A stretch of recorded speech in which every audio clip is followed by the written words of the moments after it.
శివలింగాన్ని బ్రహ్మ, విష్ణు మరియు ఇతర దేవతలందరూ ఆరాధిస్తారు. ఇది పవిత్రమైనది, ప్రకాశవంతమైనది, జన్మ సంబంధిత కష్టాలను తొలగించే మహాశక్తి.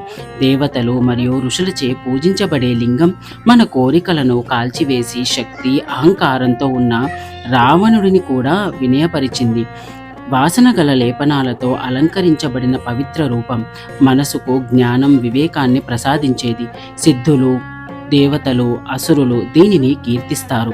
బంగారు రత్నాలతో, పన్నగములతో అలంకరించబడిన ఈ శివలింగం దక్షుడు చేసిన యజ్ఞాన్ని ధ్వంసం చేసింది.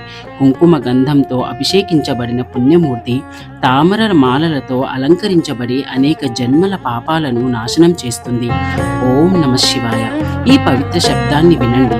మీ ఆత్మశాంతిని పొందాలని, శివుని ఆశీస్సులు మీపై కలగాలని కోరుకుంటున్నాను. ఈ దేవత్వాన్ని ఇతరులతో కూడా పంచుకోండి.